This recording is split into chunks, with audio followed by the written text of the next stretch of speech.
Now, the card that comes out, well, to be honest with you, there's a lot of cards. Similar to Aries that came out, and I accidentally did Aries first. But Aries is gonna have their reading last. But since it's your birthday, you guys get your reading first. But just similar to Aries, they had a bunch of cards come out, but the very main card that they needed to know was the King of Cups. Well, not the King of Cups, but the card that came out at the top of a plethora of cards. So, but the card that you need to know, or the card that tells us what you need to know from this reading, you know, is the King of Cups. Being more emotionally open, okay, or controlling one's emotions, and understanding when to control your emotions. That's what I'm kind of getting the sense of. Because when it's important to know when to control those things, but not to overly control them. Because I think, Taurus, you had a tendency, especially last year, before Uranus, well, definitely before and after Uranus went into your sign, there's been a lot of ups and downs regarding your emotions, and it's been hard to figure out when it's acceptable to burst out and be your emotional self, and then when not to.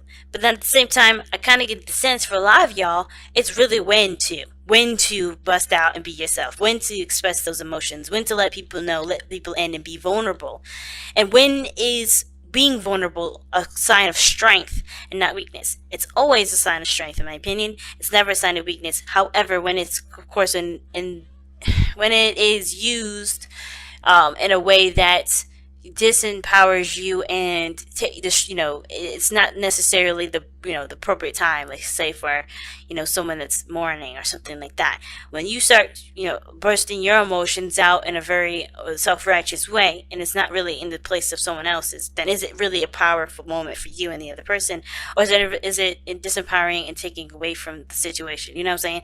So of course, right, understanding the balance and the need of when to express yourself. And you got Seven of Wands coming out of this. That's telling me that says a lot. Says a lot to me. Not taking shit, but mostly not allowing yourself to be, abused in a very emotional way. Because you guys may be ignoring your emotions or trying to hold those things down, but there's sometimes where your emotions will help you stand up for yourself. So let's go ahead and see. All right, so the what you guys need to know is King of Cups, rather. Why is the King of Cups coming up for this? Like, why do they need to know the King of Cups? Gosh, you guys got a lot of cards coming out, but you guys have two: the Ten of Cups, and the Ace of Wands. I have a new passion for for desired happiness. For either a family, for some of you guys. Maybe you guys want to start having kids. Maybe you guys want to have, start rebuilding a family relationship. Sometimes it may not be a family relationship. Sometimes it is rekindling a flame with somebody that you already had a relationship with, right? Something that was at an end, right? Something that was like, okay, emotionally concluded in that moment. But there's also a refire of your hearts and emotions, okay? So being emotionally vulnerable like this is because there's something that's opened up in your life that requires you to be emotionally available, not shut down. Okay, so okay, all right, that's cool. Okay, let's see what's going on in your love life specifically. Oh well, let's see. Actually, why is the King of Cups? What are they trying to get from being the King of Cups? What are you guys trying to get from being the King of Cups? What will benefit from you guys being the King of Cups here?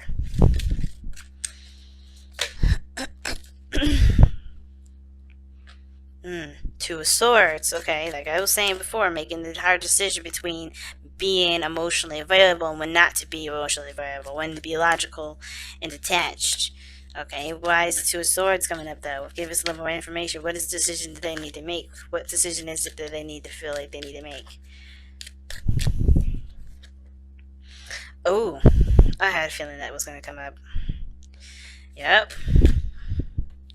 And the Five of Coins coming out like this. Dudes. Okay. Y'all need to figure out when it's appropriate to be emotional, when not to be emotional, when it comes to making a decision about what you need to be leaving behind that doesn't work for you. I think you guys have been struggling with something for a long time. Maybe it was building a relationship with somebody, or maybe it was that you guys have been struggling with a certain situation that hasn't been paying off. meaning like it hasn't necessarily been giving you what you've been needing, right? It's recognizing what's serving you, what isn't. So that way you can start making the necessary steps to start building towards what does make you happy and what does give you something back. Because the Five of Pentacles, it's not a bad card, you know. Sometimes it's like you need to struggle because there's a certain period in time or certain area in your life where there's nothing to do but struggle. And it's, you know, struggling isn't necessarily a bad thing. It builds us our strength, and you know, it thickens our skin. It improves the situation that was already in a pretty shitty place, right? And there's, like I said, that because of that, right? Because of what struggling does, it's not a bad thing. However, sometimes with situations, it just doesn't get better. And considering with the Eight of Cups be coming up before the Five of Coins, it tells me that you've been in a situation long enough to know something's not gonna get better. So what steps do you need to take? The difficult decision to make that's coming up here has to do with making going in a direction that may not be ideal for everybody in the situation, but is ideal for you. And represents a struggle, and it does represent a struggle because this does have a lot to do with your happiness, what you want. You get what I'm saying? So it's hard because I think a lot of you guys attribute a lot of your, I guess, I don't want to say existence, but a lot of your, you know, a lot of your moral code to consistency, stability. But I feel like that has been sacrificed. That what you had to sacrifice was your emotional stability, emotional, well-being, what you want. A lot of that, that is the biggest sacrifice. What you want, because I feel like for a lot of you guys, what's most important for you guys has been to make sure that everyone else is stable, everyone else is good. This is about you now. This is about, where you can feel safe, where you can be emotionally vulnerable, who accepts you and who doesn't, and what areas need to be let go of, what areas need to be left behind in order for you to achieve that happiness. But also, I feel like it's actually to bring back your fire. Because some of you guys may have let that fire die. Because maybe if you guys like, well, you know what? My responsibilities are way more important. Way more important than what makes me happy. And now you're in that conflict because you have something that's right in front of you that you want. And now you're kind of torn between two areas. Like, okay, this is what I want, but this is what I've been doing for a long time. Do I continue to struggle and continue to go down this path where I know I'm not going to be happy? Because obviously, no matter what you've done, it still has ended up a certain way. Or am I going to, put myself in the situation to get to where I want, but end up sacrificing what I've been holding down for some time now that has already been struggling to keep up? It's very weird that that's interesting to me, because, this reading already is it's giving me vibes of empowerment. Like, you guys are ready to start going after what it is that you want because you realize that other people are never going to appreciate what you want until you start doing it, right? I feel like a lot of you guys are like, okay, in order for me to be happy, I have to start going down that direction. I start to treat myself that I'm important. I have to treat myself like I treat everybody else. No longer allowing other people, okay, to dictate where your life is going to go. You have to start making that breakaway. You gotta start, no longer blurring the lines of emotional needs and responsibility and start separating the two, right? And which one is the most important to you, right? That's the hard part. Now, I think a lot of this, I have a feeling here too that a lot of you guys are looking for a universal truth here. Like, which is the best option to go? Should I go for my heart or should I go for what I'm responsible for? Fortunately,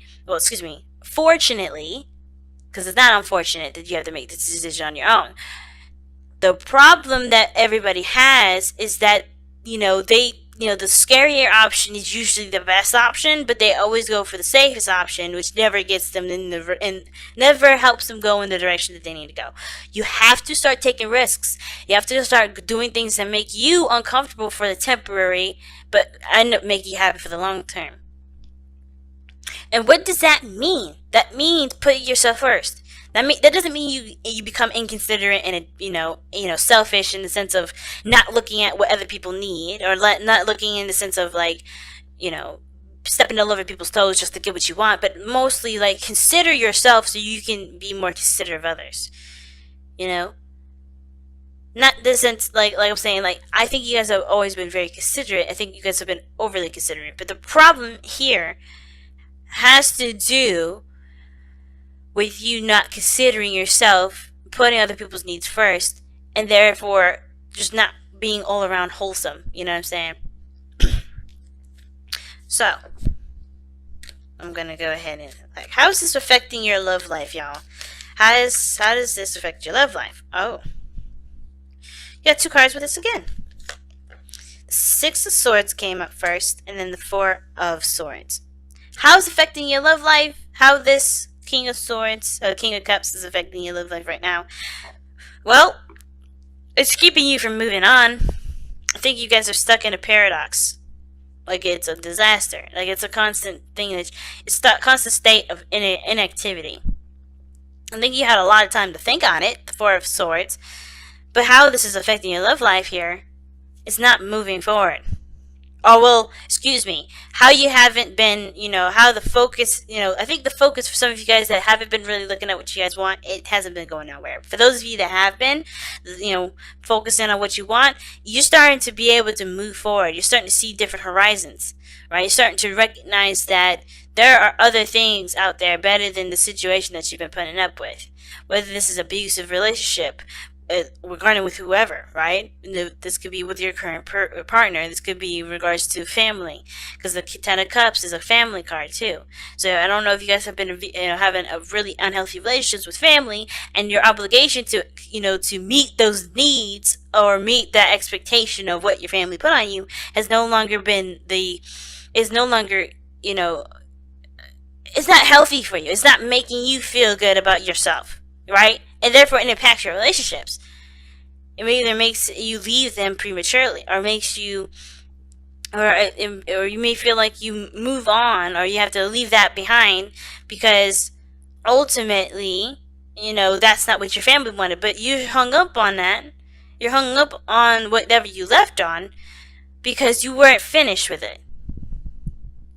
Or maybe there's a certain area in which you do want to move forward in, but it's been hard to do it because, there's a lot to consider regarding what that will mean for you and the people that you attribute to being in your family.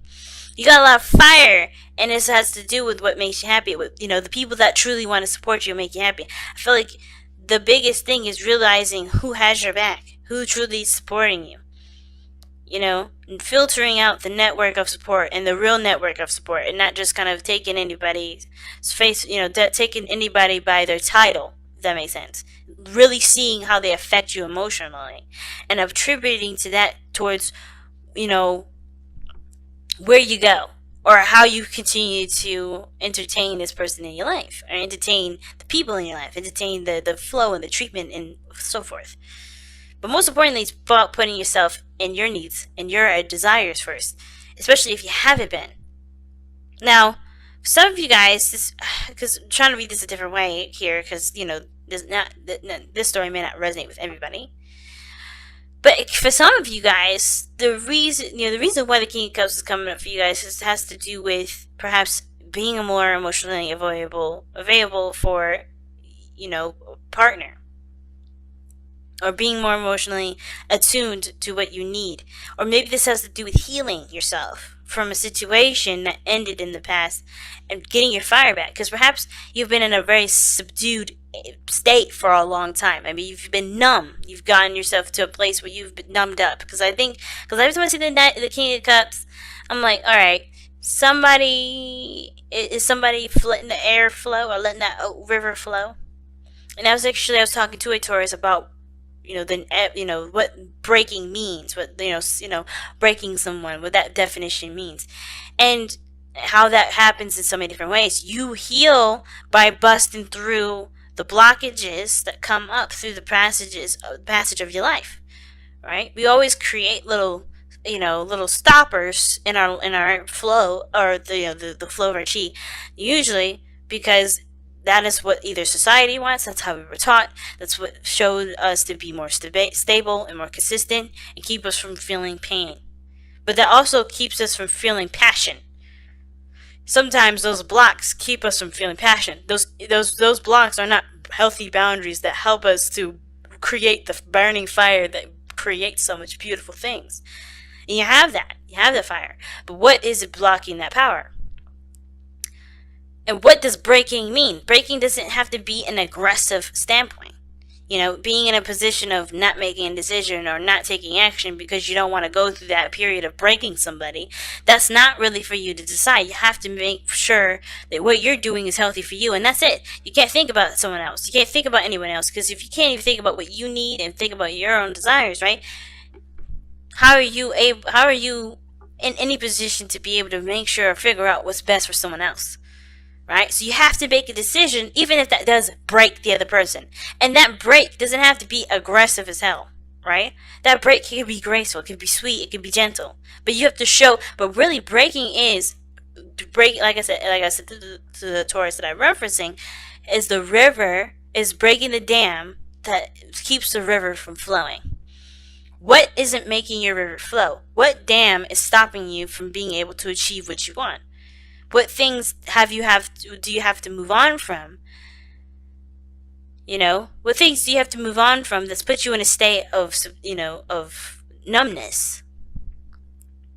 You know, and it could be something that's, difficult to express or difficult to, to go through. Some of you guys, this has to do with, moving on from something that did mean something really astronomical a part of your life, and it's finding a new meaning.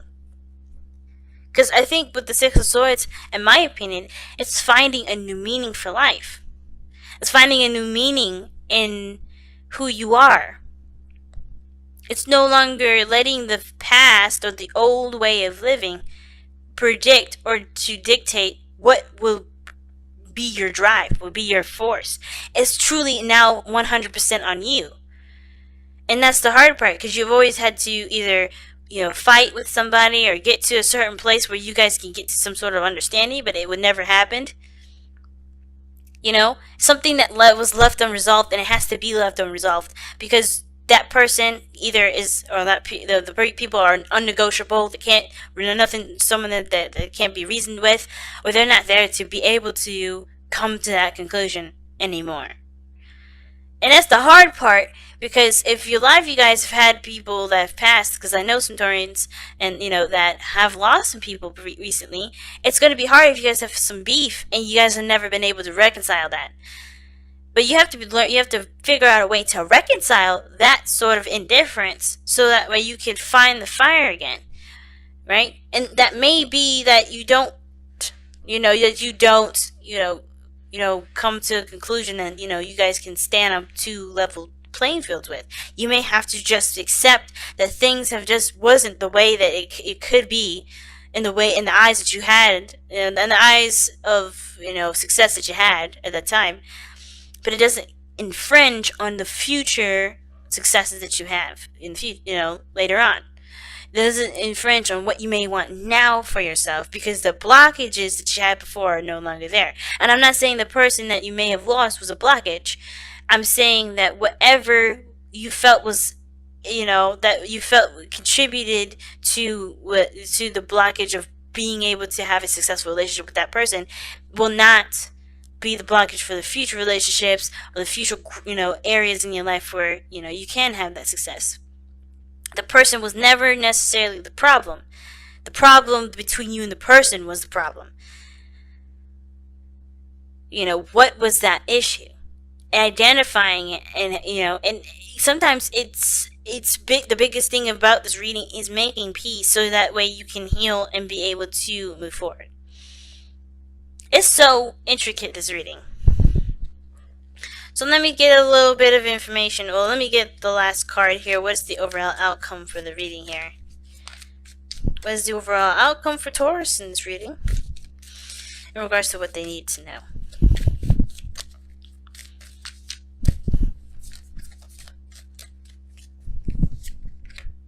Three of Cups. Wow, the card of reunion. The card of fun and happiness. It's a small sample of happiness, but it's joy, I feel like, because these people are celebrating. This is a card of celebration.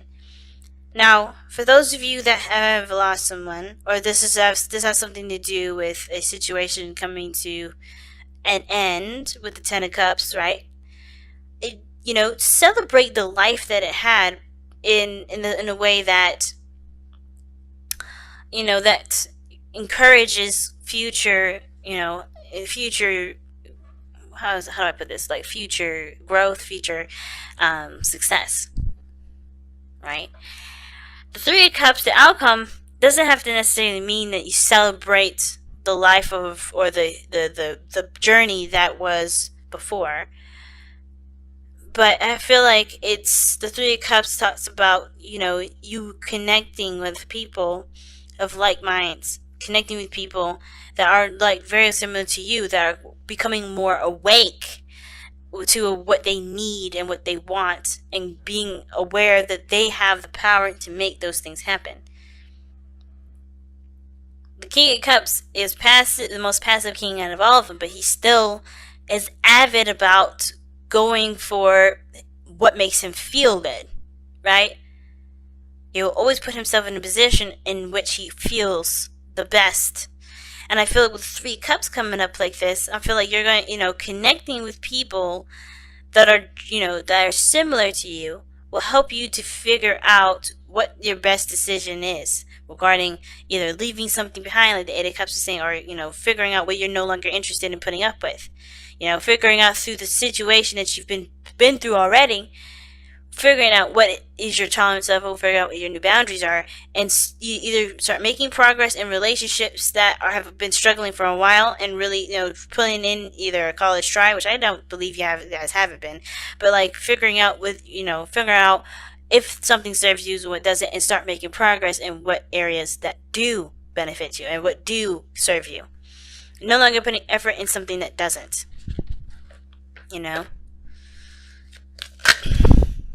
Follow the moon. Okay, trust your intuition. That's the card that comes out. The King of Cups is very good with that too. He's very intuitive. Very intuitive. Not just and the reason why and how he's intuitive is by looking at his emotions and looking at what he wants and looking at how he feels in every moment, in every situation. He's on top of his emotions. He doesn't let them get the best of him, and he does not let them. He doesn't hold them back either. It's knowing the importance of of the flow. Understanding the flow. Okay. And I feel like the moon is never. I would say this too, guys, because I think the biggest thing that you guys are gonna have to face right now for the next 8 years is that you're gonna be facing the moon a lot, and it's a really weird. Okay, sorry about that if you guys hear that in the background. What the hell is going on? But anyway, the moon, I know the Uranus is not the moon, but the Uranus is very similar to it in the sense of like you can never predict what's going to happen. But it doesn't mean that you can't create beautiful things from unexpected events. You can't be graceful in an unexpected event. That doesn't mean any of that. You can be all those things. You can do the best that you can. You can grow in astronomical ways. You could be successful. And you don't even, because you took advantage of a situation. You could be successful because you are prepared to handle unexpected things. By being more in tune with yourself, by being more in tune with your environment, by putting yourself in a situation that that no matter whatever comes, you can be prepared to handle it in the best way possible because you are in tune to your needs, to your spirituality, to that area that needs the most support. It needs the most patience and the most, and the most care, which is your heart. The more you're compassionate with your emotions and the less you start trying to push it into a box or let it explode in all kinds of different areas, the better the unknown seems to be. because you're more in the focus on the present, and whatever happens in the present and happens in the now, you can, you'll be more confident in being able to handle versus an unstable area of emotional chaos, right? Because whatever you suppress, whatever you let go crazy, how are you going to know how to handle it properly if you don't focus on centering yourself and focus on what your true needs are versus just kind of saying, no, this emotion isn't needed, or no, I have, or oh my god, this is important to me, or this is something that I have to, kind of explode on. It's a balance of both.